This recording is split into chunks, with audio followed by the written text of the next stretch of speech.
Les mystères et surtout les inégalités du destin choquent la raison. Mais la parcelle de divin qui habite notre conscience proclame hautement que l'infinie justice réserve à chacun au-delà de cette vie une égalité absolue de devenir. Mesdames, Messieurs, bonjour, très heureux de vous retrouver sur Panafricanist TV. C'est votre chaîne de télévision. Bientôt nous serons dans les ménages, encore quelques mois. Et tout de suite, nous serons ensemble tous les matins. Et comme j'aime souvent le dire, la nourriture de l'esprit, c'est l'information. Quand cette information manque, on parle de constipation mentale. Par conséquent, on s'accroche aux rumeurs, un langage ordurier, quartier-art et bien d'autres choses qu'on ne saurait citer ici. Bienvenue à toutes et à tous à cette autre édition de Parole panafricaniste sur Panafricanist TV. Et comme en notre habitude, de grandes interrogations. La première de cette matinée, Côte d'Ivoire, génération des mouvements capables, le parti de la rupture, c'est notre grande interrogation. Côte d'Ivoire, génération des mouvements capables, le parti de la rupture. Dans tous les cas, nous nous interrogeons ce matin. Le mouvement des générations capables, reconnu être proche de Simone Gbagbo, a ajouté les bases de sa mue en une formation politique. C'était le vendredi 19 août dernier à Abidjan-Cocody. Les membres du MGC avaient officiellement annoncé la tenue d'une assemblée générale extraordinaire à Cocody qui était prévue sur 2 jours à compter du vendredi jusqu'au samedi 20 août 2022. Dominique Traoré, président de la commission scientifique, a lors de son intervention donné les raisons et les objectifs de l'avènement du parti de l'ex-première dame de Côte d'Ivoire. Selon lui, le MGC va muer en parti politique car le MGC, qui a prôné des valeurs, a vu une vague de mobilisation s'emparer du pays. À partir de cet ancrage dans les valeurs de MGC, veut capitaliser cette mobilisation pour qu'il en sorte un instrument politique qui va irradier le pays pour le bien-être des populations ivoiriennes, avait déclaré d'ailleurs M. Traoré. Madame Marie-Claude Crédy, coordinatrice du dit mouvement, a pour sa part expliqué que cette mutation va permettre au MGC, dans la logique de la quête permanente de l'adéquation des actes avec l'intérêt supérieur de la nation, de mieux se structurer pour une plus grande efficacité. La création officielle de ce parti à l'issue de l'Assemblée générale extraordinaire du samedi 21 août dernier a sans doute consacré la rupture politique de Simone Gbagbo avec le FPI, le Front populaire ivoirien, on va le dire ainsi, de Laurent Gbagbo, de Laurent Gbagbo, qui a également créé son parti, le Parti des peuples africains de Côte d'Ivoire, le PPACI. Par ailleurs, le discours de Simone Gbagbo était très attendu samedi dernier à l'issue des assises du dit parti qui comptait à ce jour 62 coordinations. Notons que cette première journée de l'Assemblée générale avait été marquée par la présence de plusieurs partis proches dans le Front populaire ivoirien, dirigé aujourd'hui par Pascal Affi N'Guessan. Voilà pourquoi nous nous interrogeons d'ailleurs aujourd'hui. Côte d'Ivoire, génération des mouvements capables, le parti de la rupture. Nous nous interrogeons. Pour répondre à nos questions, nous sommes avec le docteur Yambin Timba Dominique, analyste politique et surtout, on va le dire, panafricaniste de la première heure. Docteur Yambin Timba, bonjour, bienvenue à vous. Bonjour, monsieur Ngos. J'espère que vous allez bien. Ça va, je suis dans mon pays, tout va bien. Tout va pour le mieux dans le meilleur des bons. Très heureux de vous avoir ce matin encore pour analyser justement quelques sujets que nous mettons sur la table. Le premier sujet, c'est la Côte d'Ivoire. On parle aujourd'hui de génération des mouvements capables, parti proche de Simone Gbagbo. Dès le départ, on sait pertinemment que c'était un mouvement. Finalement, Dr Yambin Timba, c'est devenu un parti politique.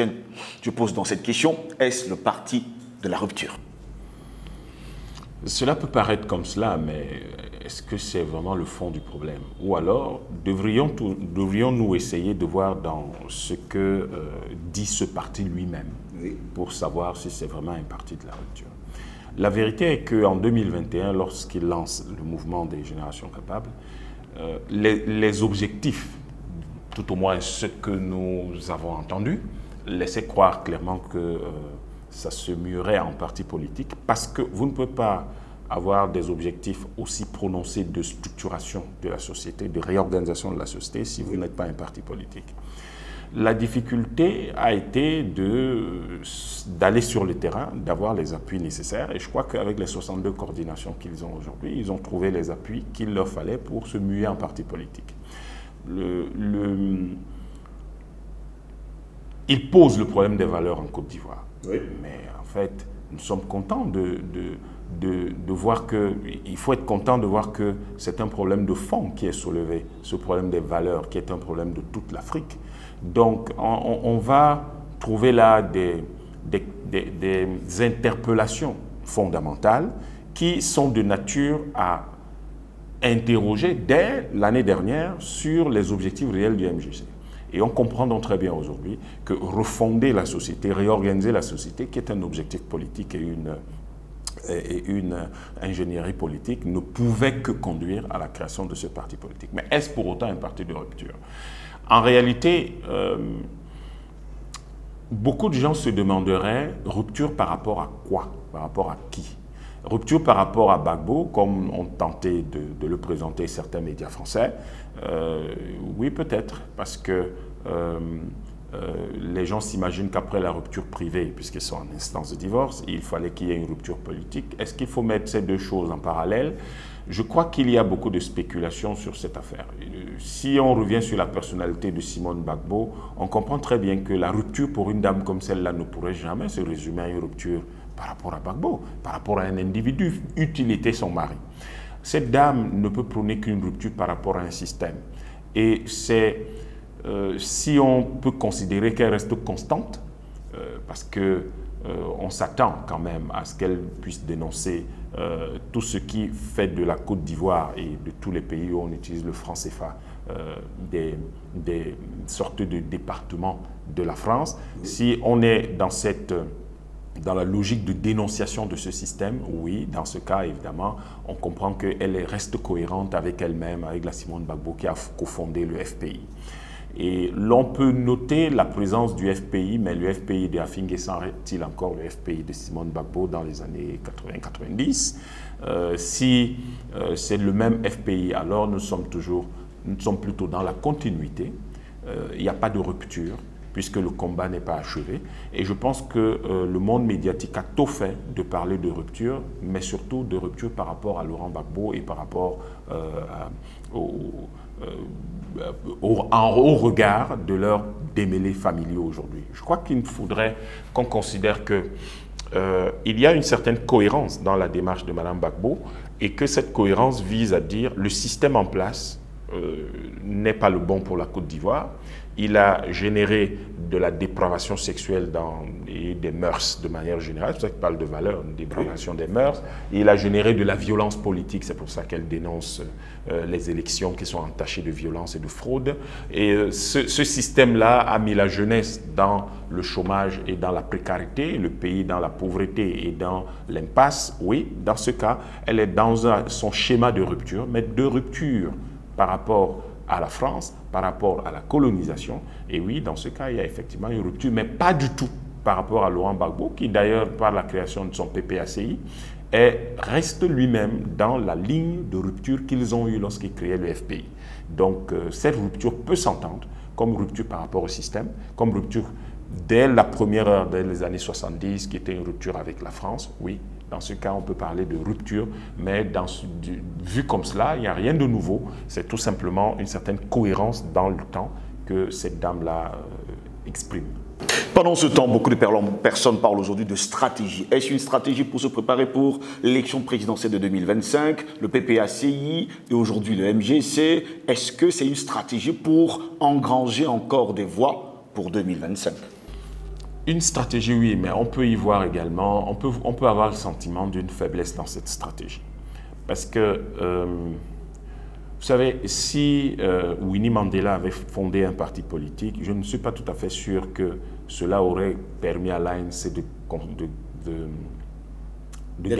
conquérir, d'être aussi solide qu'il a été et de conquérir aisément le pouvoir en 1994. Bon, c'est vrai que toute proportion gardée, l'ANC c'était tellement obèse que le parti de Frédéric de Klerk, Frédéric de Klerk n'avait pas vraiment de chance dans le jeu démocratique. Mais disons que de manière...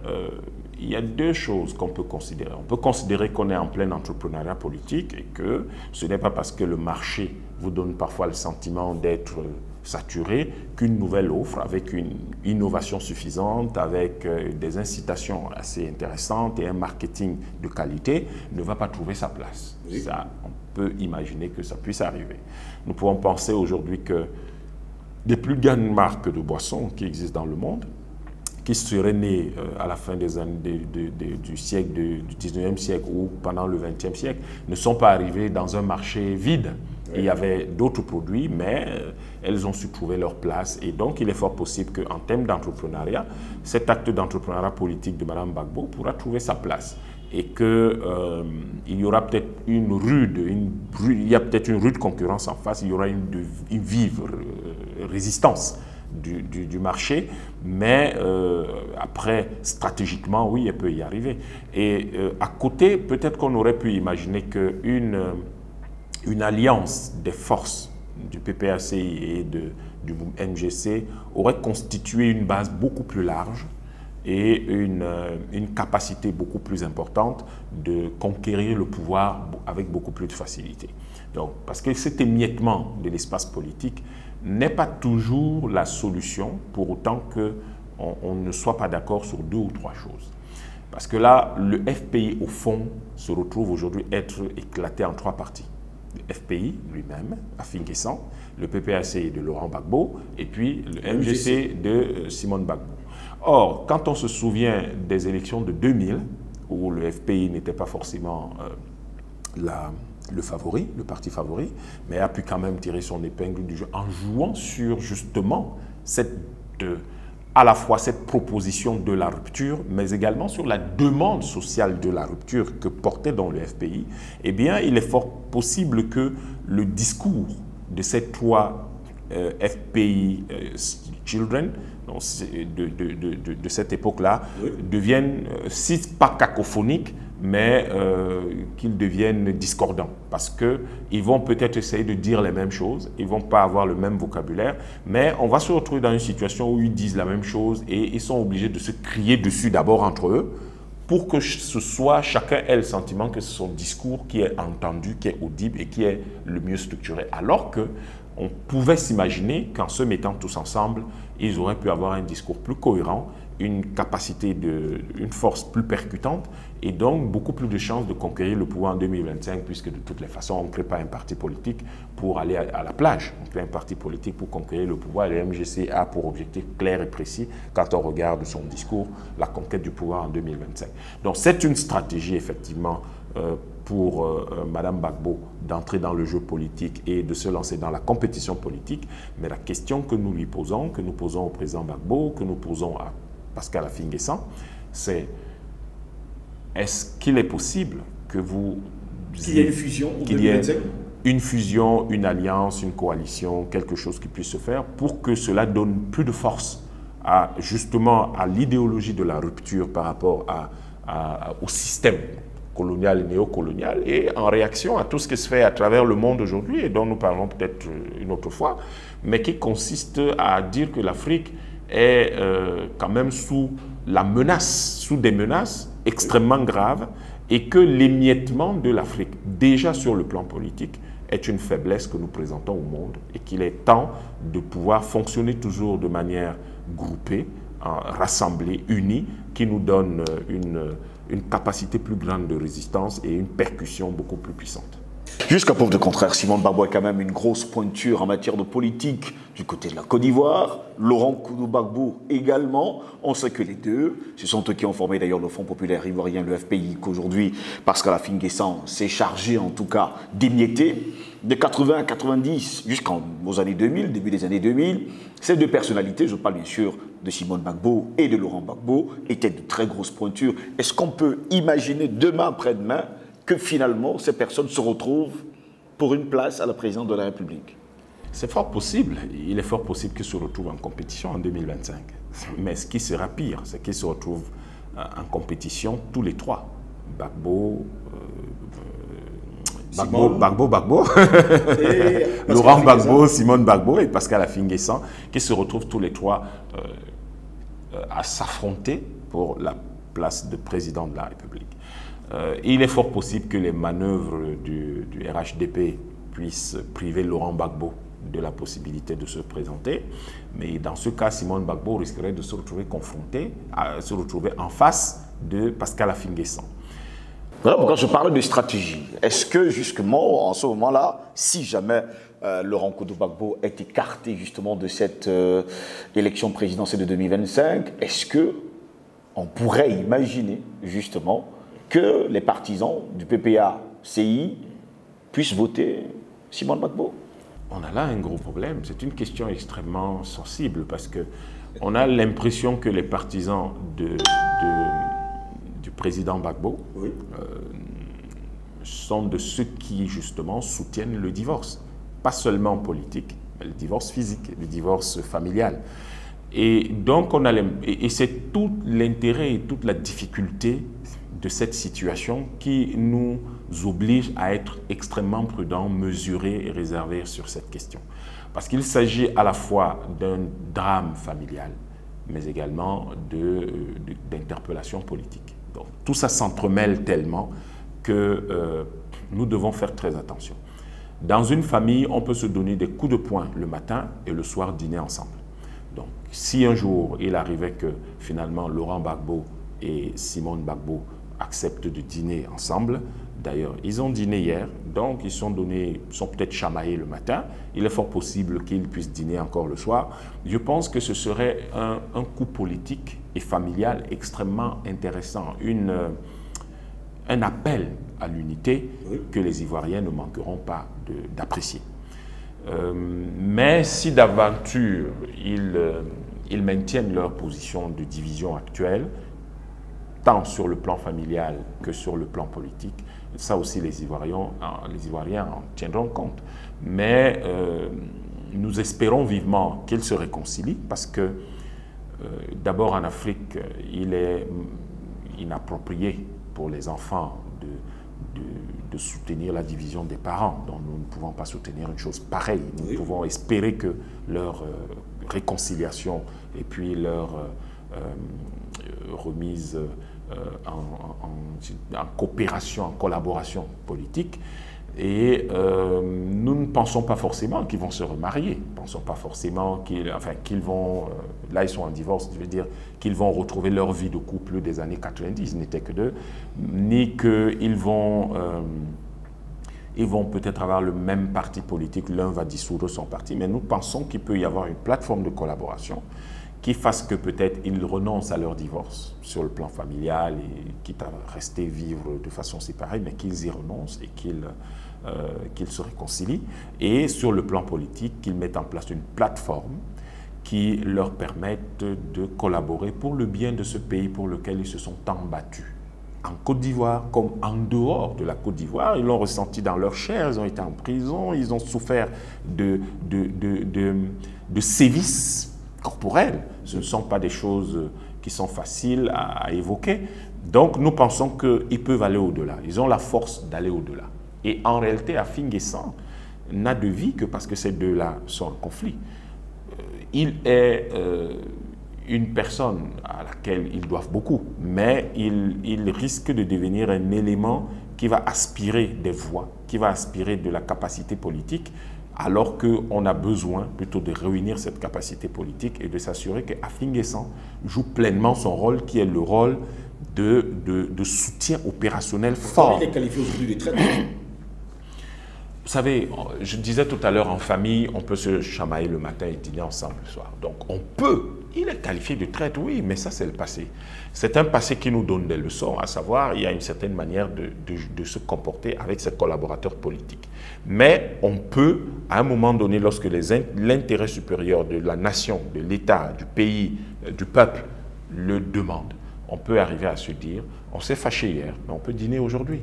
Et en politique, on doit laisser les sentiments de côté. Il faut laisser les sentiments de côté, rester lucide, rester froid, avoir la capacité suffisante de recul, parce que c'est cela qui vous permet à chaque fois de vous dire tout ce que j'ai à faire avec les hommes qui sont autour de moi, c'est de tirer le meilleur d'eux.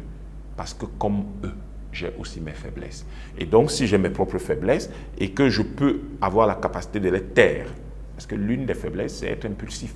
en politique, on n'est pas impulsif, on est calme. C'est de taire mes propres faiblesses et de tirer de ces gens-là le meilleur qu'ils peuvent offrir. Donc, le couple Gbagbo peut aller dans ce sens et se dire, il y a forcément quelque chose que nous pouvons nous reprocher pendant nos dizaines d'années de mariage.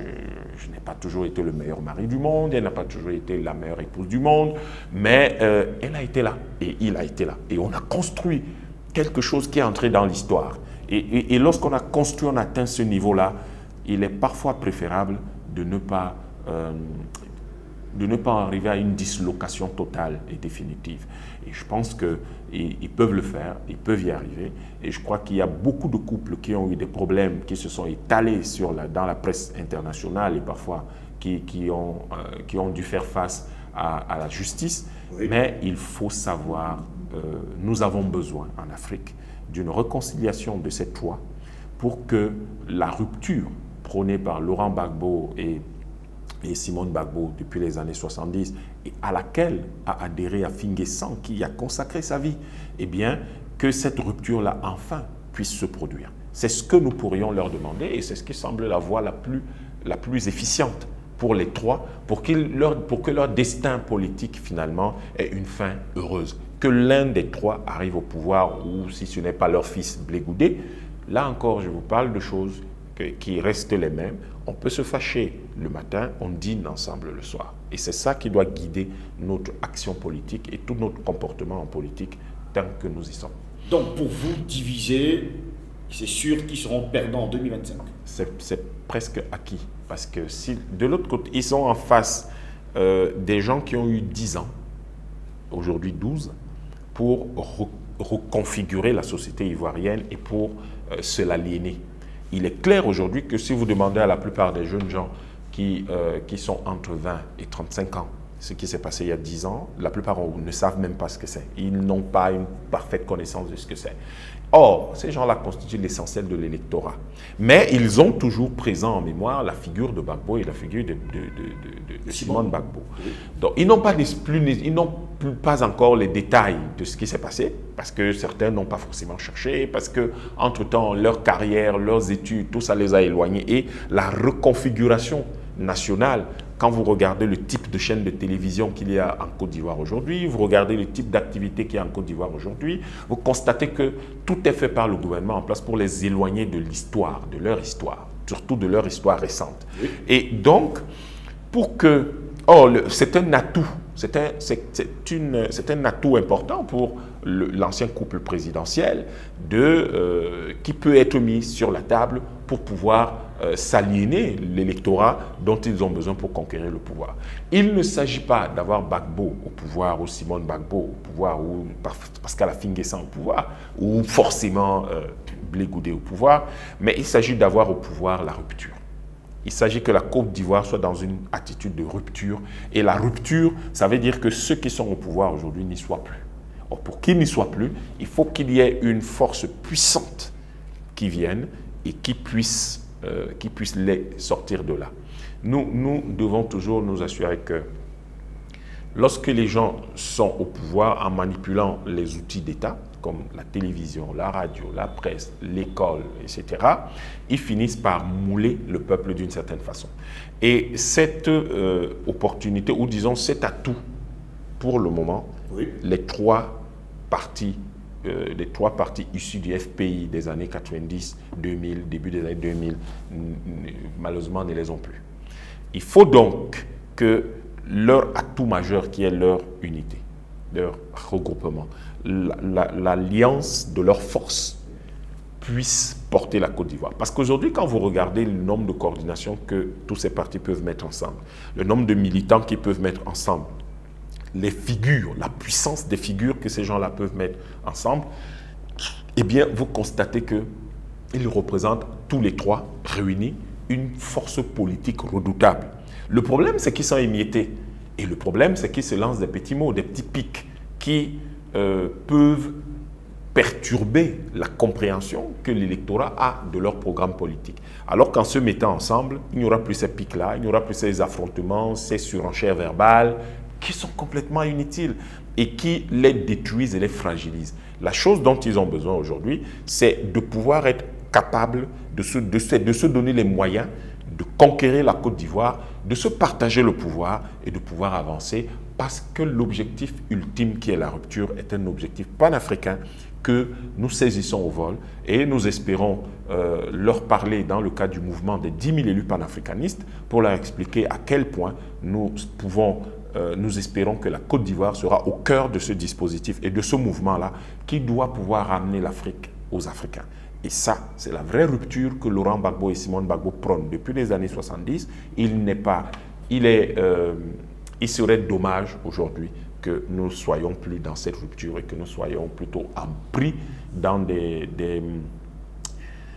un malaise familial et politique qui n'aide ni la Côte d'Ivoire ni l'Afrique. Vous avez souligné tout à l'heure, justement, parlant de deux autres personnalités politiques africaines, parlé tout à l'heure de Nelson Mandela et surtout de Winnie Mandela. On se rappelle quand même qu'à la sortie de prison de Nelson Mandela en 1990, on déclarait que Winnie Mandela était de l'aile dure de l'ANC, l'African National Congress. Finalement, on le dit même en 1994, eh bien, Nelson Mandela va devenir le premier président noir d'Afrique du Sud, mais l'ANC ne sera plus le même. Pourquoi? Parce que, bien sûr, Simone, enfin, je parle bien sûr de Winnie, et Nelson ne seront plus ensemble. Mais c'est ça qu'il fallait éviter. C'est-à-dire que, et c'est d'autant plus important que nous avons affaire à Laurent Gbagbo, qui est un professeur d'histoire. Il connaît ces choses mieux que nous deux. Voilà, donc, je dirais, à l'âge qu'ils ont, il y a des choses qu'on place au-dessus. On a 70 ans passés. Qu'est-ce qu'on va placer au-dessus? On va placer au-dessus l'intérêt de la nation, ce qui a fait de vous l'homme qui est entré dans l'histoire, et la femme qui vous a porté dans l'histoire. Parce que, en fait, j'ai beaucoup aimé le couple Gbagbo parce qu'il représentait, à mon avis, l'image du pharaon, c'est-à-dire une égalité parfaite entre l'homme et la femme et la direction d'un pays, non pas par un homme, même si c'est un homme qui avait été élu, mais par un couple, par une famille. C'est comme ça que l'Afrique a toujours été dirigée, et c'est pour cette raison qu'il y a cette modération dans certaines choses. Alors, ce qui s'est passé en Afrique du Sud, c'est tout simplement que la compétition politique intègre, ou disons, comporte aussi des extrémistes, comporte aussi des opportunistes, comporte aussi des types tellement ambitieux qu'ils ne tiennent pas compte de l'intérêt nécessaire de l'organisation et du peuple et du pays, mais tiennent compte plutôt, si vous voulez, des intérêts individuels. Alors, et pourtant, il faut éviter d'avoir le nez braqué sur des intérêts individuels qui conduisent toujours au conflit et aux réussites éphémères et pantouflardes, alors que, et avoir justement les yeux grands ouverts sur les grands équilibres nationaux et internationaux qui conduisent à la prospérité et à la paix. Donc, ils ont traité Winnie Mandela d'aile dure, mais si Winnie Mandela n'avait pas existé, l'apartheid ne serait jamais terminé en 89. Mais c'était impossible. Tous ceux qui sont devenus présidents par la suite, dont certains n'étaient même pas en Afrique du Sud, comme le Thabo Mbeki, oui. Mais tous ces gens doivent tout à Winnie Mandela. Winnie Mandela et Nelson Mandela, heureusement, à la fin de sa vie, il a reconnu. Sans Winnie Mandela, l'ANC n'aurait pas été l'ANC qu'elle a été, et il n'aurait pas du tout... Parce qu'on a tendance à dire que c'est la communauté internationale et qu'à un moment donné, les Blancs... Non, pas du tout. C'est l'action de terrain organisée par Winnie Mandela qui a donné à l'ANC la victoire qu'elle a eue en 1989. Parce qu'on avait demandé à l'ANC d'édulcorer un peu leur langage. Mais on n'a pas édulcoré le langage. Comment vous allez dire ne me tape pas? Enfin, je ne sais pas. Comment on dit ne me tape pas dans un langage plus doux? Moi, je ne sais pas comment les gens y font. Il n'y a pas à édulcorer le langage. Justement, c'est tout le problème de l'Afrique du Sud aujourd'hui. Et c'est pour ça qu'elles sont dans des contradictions de plus en plus violentes. Et Julius Malema vient révéler à la planète, place du monde, voilà les contradictions qu'on a acceptées. On déclare haut et fort que Julius Malema est de l'aile dure de l'ANC, donc quelqu'un qui ne connaît pas édulcorer son langage. Mais parce qu'il faut savoir une chose, c'est ce qu'on disait de Ruben Oumiobe au Cameroun. Je ne sais pas si le Cameroun est en meilleure posture aujourd'hui sur le plan économique, contrairement au programme politique de l'UPC. Chaque fois en Afrique que vous défendez les intérêts des Africains, on dira que vous êtes de l'aile dure. Mais qui le dit? c'est les médias occidentaux, c'est les intellectuels occidentaux, c'est la diplomatie occidentale, c'est le système des Nations Unies qui est une création de l'Occident. Oui. Ce sont eux qui disent que vous êtes de l'aile dure. Mais évidemment, soit vous défendez les intérêts de votre peuple, de votre pays, soit vous ne les défendez pas. Si vous les défendez, et je crois qu'on avait dit que Simone Gbagbo était l'aile dure, parce que cette dame défend la Côte d'Ivoire. Justement. Voilà. Bon, alors, si Winnie Mandela avait été une petite dame gentille et gentille avec les blancs, les avec les bourgs, et puis totalement hautaine et négligente pour son propre peuple, ça aurait été une grande dame. Elle était très, très grande dame. Sauf que cette dame n'a jamais voulu que les Noirs soient des suprémacistes. Elle leur disait, les Blancs sont là, on fera avec eux. Mais il faut que ce soit fait avec justice et dans la justice. Or, la justice est quand même qu'ils sont minoritaires, nous sommes majoritaires, et il n'y a pas de raison qu'ils contrôlent la totalité de l'économie. Que nous soyons pauvres et qu'ils ne le soient pas, qu'ils ne sachent pas ce que c'est. Il faut que dans l'Afrique du Sud, nous ayons un partage équitable des ressources qui nous permette à tous d'avoir notre part du bonheur. Voilà le discours de Winnie Mandela et je ne vois vraiment pas ce qu'il y a de dur là-dedans. Qu'est-ce qu'il y a de dur à dire que tous les enfants doivent manger le matin, tous les enfants doivent aller à l'école, toutes les femmes doivent accoucher dans des hôpitaux corrects? À une époque, elle disait que l'Afrique du Sud appartient aux Noirs, donc forcément les Blancs n'ont aucune place. Non, Winnie Mandela disait l'Afrique du Sud, les Blancs y ont trouvé les Noirs et je pense que historiquement, ça veut dire que l'Afrique du Sud leur appartient. À moins que maintenant les gens fassent, que les gens refassent l'histoire. Je crois que ce qu'elle dit est vrai. Totalement. Par contre, elle n'a jamais dit qu'il faut mettre les Blancs à l'océan, les renvoyer à l'océan. Elle n'a jamais dit ça. Maintenant, sauf si on me contredit en me montrant là où elle a dit qu'il faut renvoyer les Blancs à l'océan. Elle dit, et je résume, il y a eu ce livre d'entretien avec ce journaliste camerounais, je crois, il s'appelle Ounana ou quelque chose comme ça, je ne sais plus très bien comment il s'appelle, mais il y a un livre, je crois que je l'ai lu il y a longtemps. Mais c'était clair. Vous êtes arrivé chez nous, mais vous ne pouvez pas décider du jour au lendemain que vous êtes arrivé et c'est vous qui êtes propriétaire. Non, c'est nous les propriétaires. Et donc, sur ce plan-là, c'est nous qui devons avoir le contrôle de nos ressources. Je crois que c'est un discours simple et clair. Maintenant, si on trouve que c'est un discours dur, parce qu'il faut à chaque fois dire que là où partout où sont les Blancs, tout leur appartient, ben, je suis désolé, mais ça ne marche pas comme ça. Et donc, il faudrait qu'on enlève ce qualificatif de dur à Winnie Mandela pour l'histoire et qu'on en fasse l'icône même de l'Afrique moderne. Parce que chaque fois, et j'ai toujours dit, chaque fois que les femmes vont se lancer en politique chez nous, ça marche toujours très bien, il y a toujours du succès au bout. Et Simone Gbagbo, parce qu'elle a été avec Laurent Gbagbo, il est devenu président, il y a eu du succès. Alors il faut reconnaître ça à Simone Gbagbo et l'acclamer. Et il faut reconnaître à Laurent Gbagbo d'avoir été un homme, d'abord qui a su faire le choix de la bonne femme, de la bonne épouse, et ensuite d'avoir compris qu'une femme n'est pas décorative à côté de son mari, mais c'est une actrice sociale importante à qui il faut donner sa place et à qui il faut laisser l'espace suffisant pour qu'elle s'active et fasse ce qu'il y a à faire pour que le pays change.